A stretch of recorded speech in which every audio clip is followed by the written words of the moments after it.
नमस्ते, कैसे हैं आप सब लोग? ब्यूटीफुल सक्सेस स्टोरी लेकर के आई हूँ। हेलो शांभवी दी, आप मेरा नाम मुस्सू ले सकते हैं। हाय मुस्सू, मैं आपसे अपनी सक्सेस स्टोरी शेयर करना चाहती हूँ। पता है, मैं 7 महीने से एक रिलेशनशिप में थी। हमारा सब कुछ बिल्कुल परफेक्ट चल रहा था, लेकिन कुछ टाइम के बाद मैं अपने पार्टनर को अपनी स्टडी की वजह से टाइम नहीं दे पाती थी, जिसकी वजह से वो मुझसे गुस्सा करता था। मैंने उसको समझाने की भी कोशिश की थी, लेकिन वो मुझे कहता था कि डेली 5 मिनट ही सही तुम कॉल पर बात कर लिया करो ज़रूर, जो मेरे लिए पॉसिबल नहीं था। कुछ टाइम के बाद हमारी इसी बात को लेकर के लड़ाई भी हो गई थी और मेरे पार्टनर और मेरे बीच मिसअंडरस्टैंडिंग भी बढ़ गई थी। उन्होंने मुझसे ब्रेकअप तक का बोल दिया था, लेकिन मैंने उनके बार बार चांस मैंने उनसे बार बार चांस मांगा कि प्लीज़ मेरे साथ रहो, मैं टाइम भी तुमको दूंगी। लेकिन थोड़े दिन के बाद अपनी स्टडी में मैं बिज़ी हो जाती थी और कॉल नहीं कर पाती थी, जबकि मैसेज से डेली बात होती थी।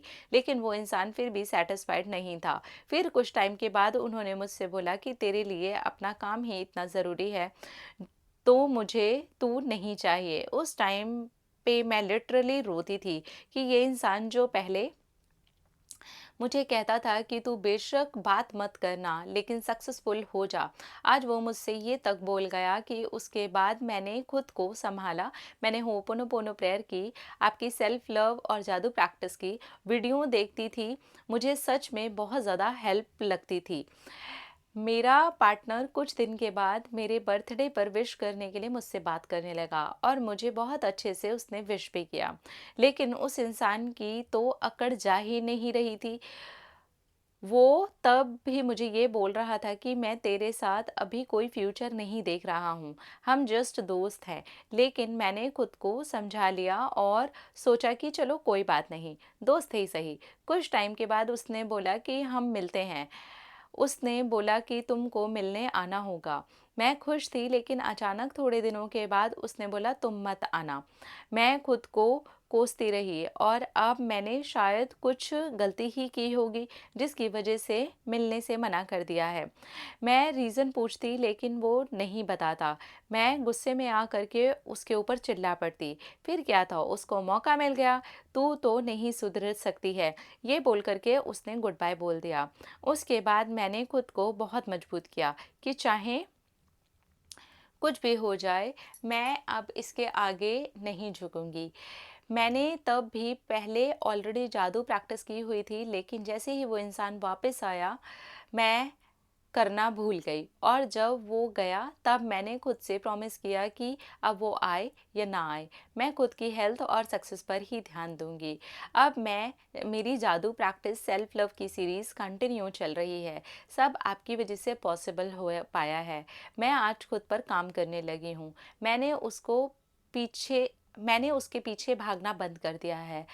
मैं अब नहीं भागती उसके पीछे, वही आएगा मेरे पीछे। Thank you, thank you, thank you. I love you, I love you, I love you.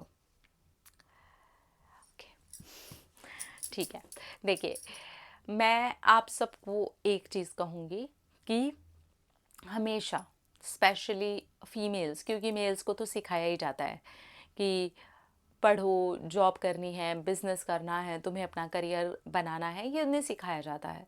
पर फीमेल्स को ये नहीं सिखाया जाता और फीमेल्स भी ये नहीं सीखना चाहती। हमें आज वो समय आ चुका है जहाँ सीखना होगा। पार्टनर से पहले अगर अब मुझे कोई चाहिए, तो वो अपना काम चाहिए, अपने आप को सेल्फ डिपेंडेंट बनाना है, अपने करियर पे काम करना है। ठीक है, पार्टनर चलता रहेगा। अब यहाँ पर देखिए, ये पढ़ ही रहे हैं और आई एम श्योर जिस तरीके की चीज़ें लड़का कर रहा है वो भी इमेच्योर ही है। टाइम मांगना, लेकिन लड़की पढ़ने में ज़्यादा अपना ध्यान लगा रही है। अगर आपकी मैसेज पे बात हो रही है, आपकी कॉल पे बात नहीं हो रही, तो इतनी कोई बड़ी चीज़ नहीं है। पर अगर आपका पार्टनर आपके करियर के बारे में सोच ही नहीं रहा, तो वो आगे आपके साथ चलेगा कैसे, आप खुद सोचो। और सबसे ज़्यादा दुख की बात, आप भी अगर अपने करियर के बारे में नहीं सोच रहे, तो फिर आपके लिए सोचेगा कौन? पार्टनर होना, प्यार होना, रिश्ते बनना बहुत अच्छी बात है, बहुत ब्यूटीफुल बात है और ऐसा होना भी चाहिए। हम इंसान हैं, हमारे इमोशंस हैं, ये भी हमारे लिए बहुत ज़्यादा ज़रूरी है, लेकिन सिर्फ यही हमारे लिए ज़रूरी है, ये सही नहीं है।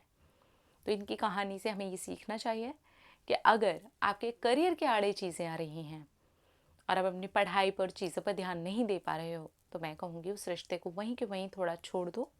वो आएंगे आपके पीछे, आप अपने करियर पर लगो।